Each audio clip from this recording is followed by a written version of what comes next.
I want to be also sensitive to the fact that men also feel a lot of pressure to provide, and they also feel, not seen as human beings. They feel seen as only providers, which is unpleasant for everyone.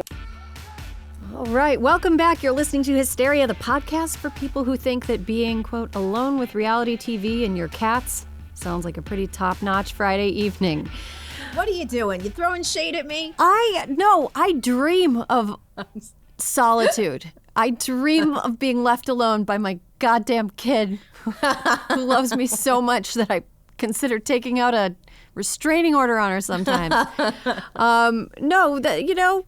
Let women live. That's all I'm saying. Let us live. Just let me cuddle up with Norm and watch 90 Day Fiance Sweden, whatever. I want it to get good again, Alyssa. I want 90 Day Fiance to get good again. We need a new season. We're almost there. We're like 2 days to the weddings. We're almost there to a new season. I need a new season of 90 Day, and I need some time alone. No, my husband's pretty good about giving me alone time, but you're never really alone if you know people are coming home in like an hour. 100%. You need like a stretched out, wide open Friday night, couch, cats, TV, the dream. So a recent piece in the Financial Times presented some surprising and disheartening data.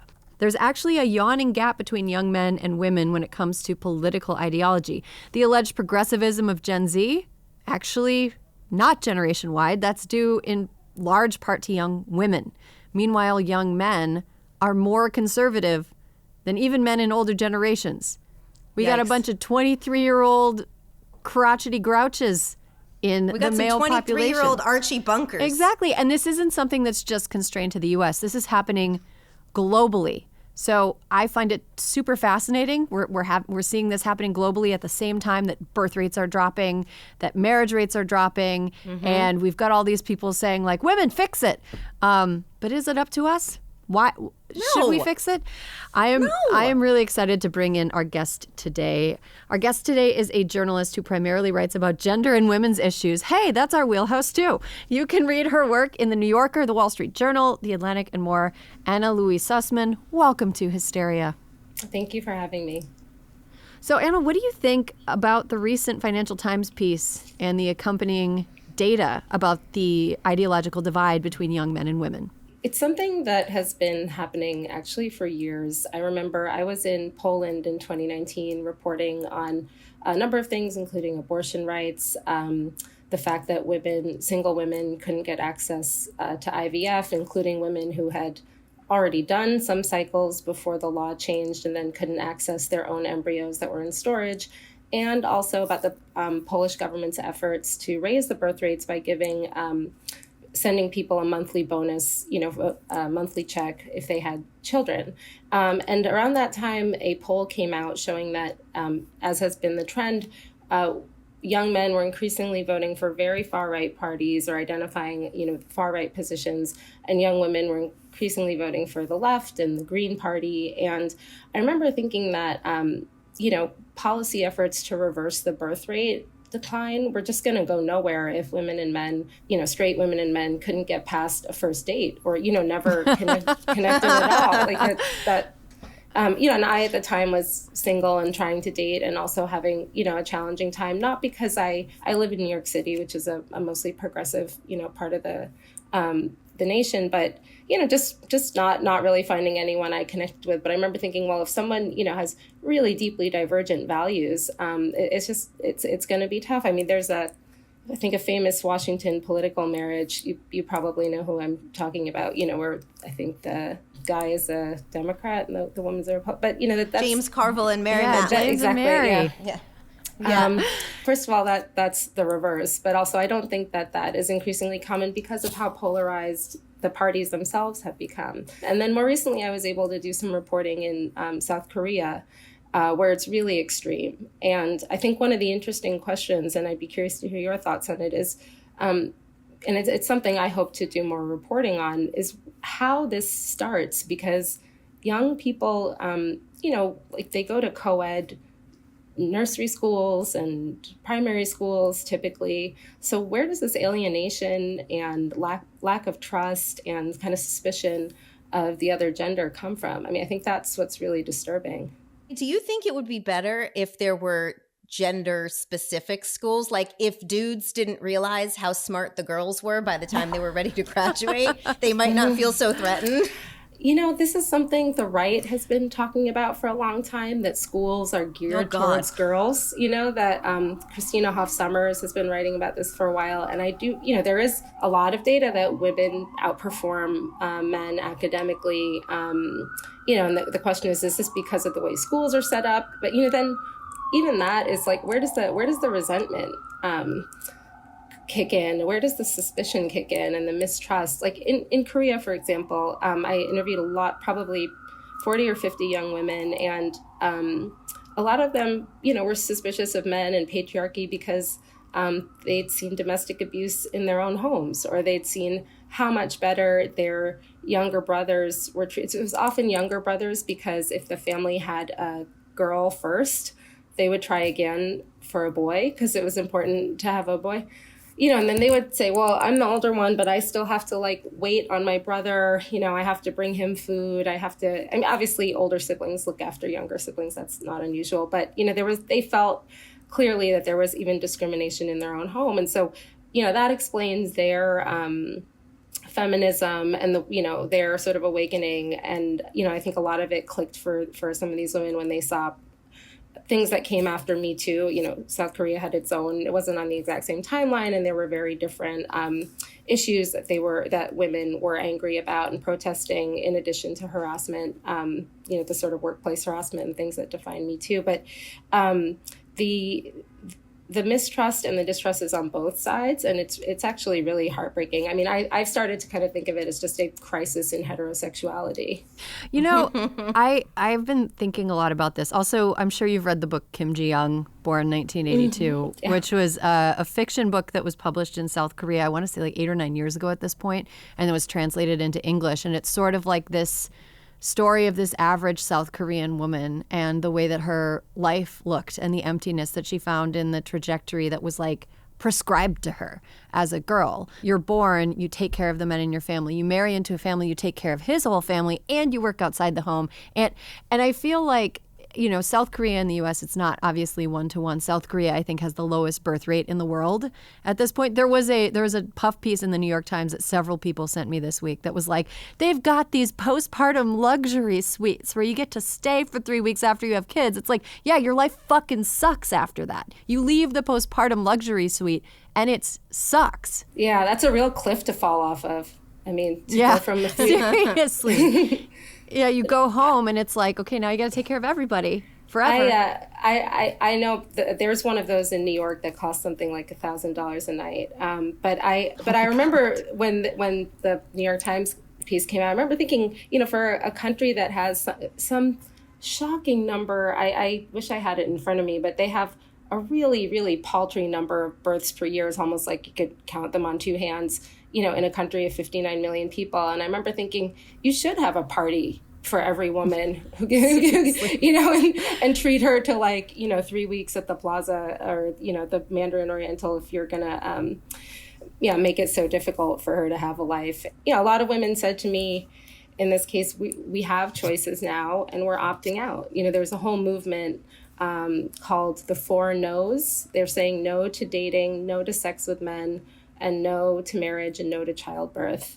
And this is probably the more extreme, version of Korean feminism, but it's interesting because it didn't, I'll say as someone who, I have joke that some of my best friends are men. But, most of my close friends who live in New York, most of my close male friends, unfortunately, don't live in the same city as I do. But, I spend a lot of time around women. And, the idea of it's not something chosen. It is sort of what has happened. But, I feel like these women are living in a kind of intentional separatist world. For me, it's more incidental. But I felt a certain kinship or familiarity as I listened to them describe their lives. And I have to be honest, I don't spend that much time online, or like especially in the more, congratulations. That's hip, great. Yeah, good for you. like Twitter, TikTok or Instagram. I do Twitter a little bit, but from what I understand, there's also a lot of like the way that algorithms filter people out. You see that women and men are inhabiting different parts of the internet. I mean, obviously, like Andrew Tate's followers are majority male. There's a lot of content such as yours that's geared towards women. It seems like there's these ideological bubbles divided by gender in a way that's, again, it's really disturbing. And there doesn't seem to be an in real life counterpart where people can come together and actually start to see each other as humans. Mm-hmm. I agree. I also think that the Tate-verse and, the sort of more toxic and angry corners of TikTok that are like the angry wife-averse, which is another corner that it all seems to be like a symptom of something larger, which to me is that men were raised to believe they would get the same deal that their dads got, which is that their job was to leave the house and earn 100% of the money for the household. And then they come home and they're done with work. They get to take a break. And their wife is always working. She is working to look after the house. She's working to look after the kids. When they get home, when the husband gets home, she's preparing him a meal. She's taking care of everything. She is working 24 hours a day, 7 days a week on maintaining the home, in addition to possibly working outside the home. And the dad just has to work outside the home. And he was able to earn enough money doing that to justify him kicking back when he gets home. And that's just not available anymore. As wealth and by nature of him earning all the money, was able to make all the decisions. Yeah, around that money, yes. Right. And beyond that, as wealth is concentrated into fewer and fewer hands and there are fewer jobs available where anybody could be a provider, the value a man introduces to a home when he does not contribute to the raising of children and the keeping of the home equally doesn't justify the amount of work the woman is doing. Does that make any sense? And I also think that a lot of women are, maybe you've seen this, Anna, women are kind of talking to each other now in ways that they weren't talking to each other before. In your reporting, have you found that women have connected to communities online that have made them realize that the whole setup stinks for them? Yeah, a friend of mine who is married turned me on to a community that's based around a writer. I think it's called Liberating Motherhood. And there's a lot of Facebook groups where people, write about their marriage, complain about their marriage, and the women in the group will say, you know what, actually what's happening to you that's called marital rape and you should leave your husband. Or, that's financial abuse and it's a crime and you should leave your husband. So there are definitely places now where people can find support and not have to experience what they're going through in isolation. That's a big part of it. And, it's funny what you mentioned about the generational thing. I mean, in Korea, where, the two-earner home household hasn't been as standard for as long as it has been in the U.S., one young woman said to me, young men today see their dad's life and they say, well, I want that life, what you just described, a provider, and then he's got a wife who's taking care of everything. And they think, that if I just go work hard and get a job, I'll get a beautiful wife. But she said, but that's not your prize for working hard. That's not what you get, if just because you have a job. And then I think men, I want to be also sensitive to the fact that men also feel a lot of pressure to provide, and they also feel not seen as human beings. They feel seen as only providers, which is unpleasant for everyone. Like, I remember a friend of mine who worked for a long time in financial services. Like, he was saying that when he went out on dates in New York, that women clearly seemed excited about his earning potential in a way that made him feel like they were less interested in getting to know him as a person. It was really eye-opening for me. This must have been 2010, 2011, something like that, because I always thought that women were the ones who got used in relationships, namely for more men were more interested in them physically than, getting to know them emotionally or what their personalities were like. And learning that men experience that same sort of invisibility on a date, in favor of just being seen for one thing that they could offer. It was sad to hear. And he's a really wonderful person. And that was kind of eye-opening for me.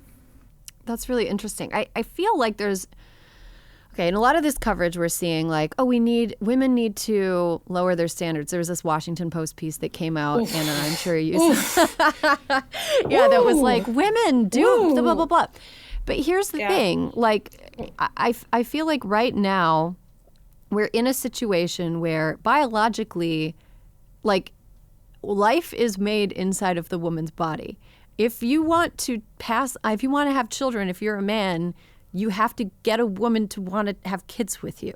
And the only way to get into a position where women are, or where men and women are getting married and men and women are having children, which, and an antinatalist would say, we don't want that. But if you're somebody who wants society to continue through your life into your old age, you probably should want and support people having children. Women don't need to do anything. We don't need to do anything. The arrangement as it stands right now does not add a net benefit to women's lives. So why do women need to go out of their way to lower the standards for the life that they want, rather than expecting the people that depend on them to create life and create society and create civilization? Those people need to make it a more appealing choice. Like, and the only way around making it, okay, you can make it a more appealing choice, or you can reoppress women like they did in Poland. And we all saw how that turned out. Anna, how did it turn out in Poland? It was not great, Bob. Really not. First of all, women reacted. And actually, if you looked at the protests, it wasn't only women. There were huge protests. And recently, a more left-leaning party was elected back into office after 8 years. And, the self-managed abortion really took off. There's a group that helps women learn how to self-manage their abortions. Their hotline number was graffitied all over Poland. People took out billboards. Someone spray painted the phone number on the door of a Catholic church. An MP read it aloud in Parliament. I mean, women were really intent on supporting one another and maintaining their reproductive rights. That Washington Post article didn't just tell women to lower their standards. It told them to date and marry men who identify with a party that is intent on taking away their reproductive autonomy. So I think that's an even bigger ask than like, oh, he doesn't like make the bed, or, his sink is kind of dirty, or like he doesn't put down the toilet seat, or, to me, that's a really, really fundamental clash of values that I don't think it's realistic to ask women. I was contacted once on OkCupid, so you could you now tell how long ago this was. I met my husband on OkCupid. Yeah, I know. People used to. Well, I thought OkCupid was nice because you wrote things. It wasn't just like the baseball card format, which is, to me, there's a lot to be said about how that has, I think, alienated women and men and sort of objectified people even further than just the actual format of dating. But a woman reached out to me and said, I have a dating, a matchmaking service. And I think you'd be a good fit for some of our male clients. And it's a feminist matchmaking service. And here's some press coverage of us. And I said, okay, fine. I mean, what could be more unpleasant than what I'm doing now? Like, let's give it a try. And she said, okay, so what are you looking for? We met at a bar, and she said, what are you looking for? And she had a notebook and a little form. What are you looking for in a person? And I said, nice, smart, and funny. And she said, okay, great. She wrote that down. And she said, tell me about yourself. Okay, yada, yada, yada. And then she started going through this checklist. Minimum height. I said, oh gosh. And then she said minimum income. And I can't remember what I was making at the time, but I just said the equivalent, like $70,000 or, something like that. And for height, I think, because my dad was really short, I'm short. I think I said 4'11", but with some flexibility, right? Like I was like, and then she said, any races you won't go out with? And then finally I said, I have a question for you. Like, first of all, it's hard enough to meet nice, smart, and funny in one single person.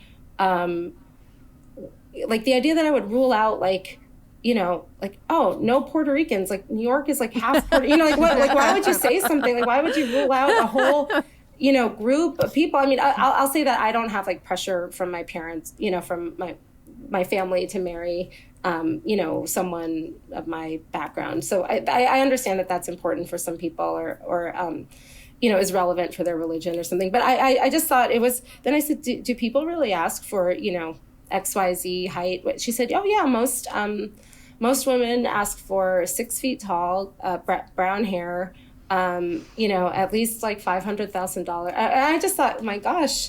Whoa. Like if you look at one of those charts of, the average height distribution, it's like,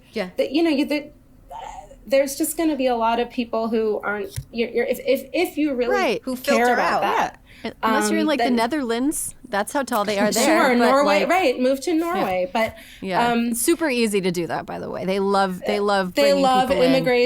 They love immigration. Soup's easy, especially if you don't speak Norwegian. The Nordics are all having a birth rate crisis too, so I feel like if they were smart, they would take some of these piggy New York women because Norwegians earn pretty well too. I do think there is a mismatch on both sides. I think both in terms of people's expectations, what kind of life or the men think they're going to get, and what kind of women seem like. I'm curious what you think. I mean, to me, there's been a lot of evolution in gender roles, but I feel like certain expectations are have been more rigid. I feel like, what do you think? I mean, I think that those high standards are maybe women who are like, this is what a person would have to be to improve my life as it is right now. Yeah. I have For a me good to make life. room. Right, exactly. And I don't think it's necessarily a sign of them being like unrealistic. I think maybe it's just being like, this is what would improve my life. Which, might be, maybe it's just like unrealistic that somebody who has that standard of life improvement would pick a partner. But I think that it only is something that is like sad and needs to be fixed if these people think that their life is bad, but the only way that they'll change their life is if this perfect person comes around to change their life. And I don't think that that's the case anymore. I think that there are plenty of models. You hear a lot of like manosphere pushback that's like, you're going to die alone. And it's like, no, women are taught how to build their own social networks. Women are going to die in a Golden Girls situation, and they're going to have like really, really good apps served at their funeral by their old lady roommates who all have like go-to recipes they've been perfecting for decades. But like, we're seeing this generation right now sees the potential of their lives, and they were not raised into that potential. So like, boys were raised for a reality that no longer exists in many cases. Like, they were raised to be taken care of. They were raised to never have to really know how to cook because their wife is going to do all that stuff. And I think like the flip side of that is there are some women who are raised to never have to learn how to do like household finances, like do their own banking, do their own investing, earn their own money. I think that's less of a problem than men not being raised to take care of themselves. I think it happens more dramatically in certain pockets of American culture than others. But I think that's what we're seeing. Men who don't have the tools. Absolutely. No, I think you're right. And I think there's two things. I mean, I would say if you look at the concentration of, the highest paying jobs, like a lot of them really actually are still held by men. And I do think if you look around, like I'll just speak to what I know best, which is New York City, you see a lot of women concentrated in creative professions. I mean, journalism is very, very female dominated now because it's a collapsing dumpster fire of an industry. So we're sort of all glass cliffing it like into the valley below. We're like, broken glass and flames await us. And men still dominate tech and finance and, corporate jobs. And there is still something to the fact that women can support, like I was very comfortable supporting myself, but supporting a family and a child, now with my daughter, that's a whole different story. Like that's a different amount of money that you need. But I think we're also missing the fact that like, I'll say this for myself and I'll say this for a lot of women I know, they would just like companionship. Like it would be nice to have romance. It would be nice to fall in love with someone. It'd be nice to think that like, oh, there's a person out there where like we really connect and we really make each other laugh and we really can like goof around and, you know, we're attracted to one another. I feel like there's a lot of people looking for that, you know, in addition to like their rich friendships and their active cultural and social life. Like, you know, I don't think it's an either or for a lot of women, but they are, you know, looking and not finding what they're looking for. But Anna, to your point, just I didn't get a boyfriend who is now my husband. I didn't date for all the years I had roommates because I loved my roommates and I had the companionship. You know, I wasn't lonely. I wasn't looking for anyone to come and hang out with because I had Ferial and Juliana and we had a great time. And then when I lived on my own, I was like, maybe I should date.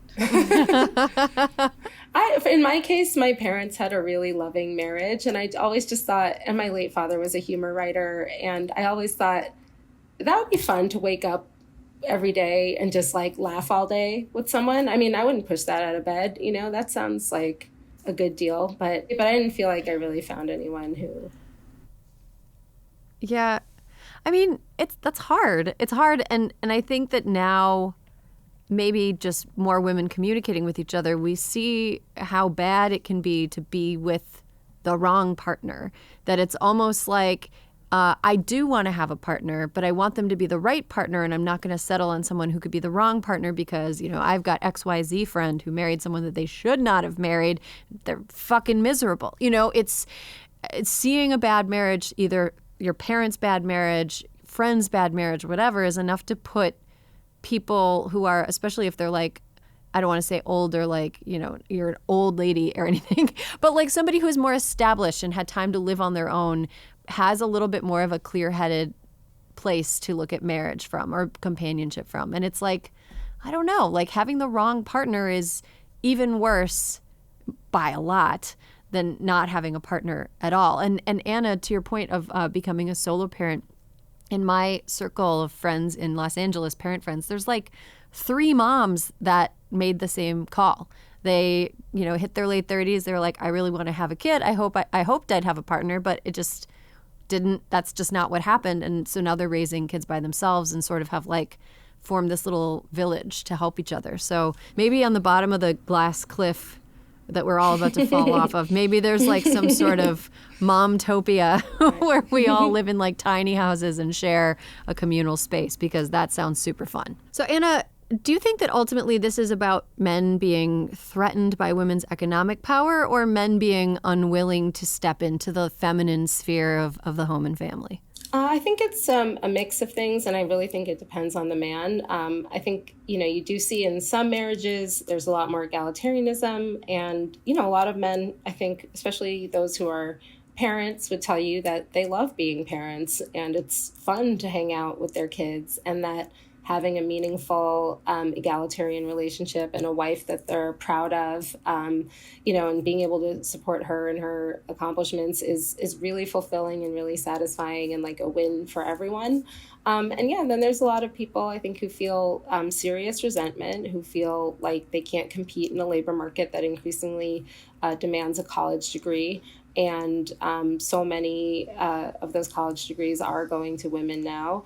And that is absolutely, you know, generating a lot of resentment and a lot of unhappiness. And, you know, I wish there was a way for our economy to be more fair to everyone. I think it's a really brutal, what we call like a barbell economy, you know, with some jobs at the very high end that pay a lot, and a lot of low wage jobs that don't get a lot of respect or, you know, sort of aren't valued socially. And then there's very little in the middle these days. And some of the faster growing jobs, as I'm sure listeners know, you know, are in healthcare, they're, you know, in education, they're what are called the HEAL HEAL, as opposed to STEM fields, and those are female dominated. And it's not clear that men necessarily want to take like a pink collar job. Although there is interesting data, I believe when men go into nursing, they somehow wind up earning more,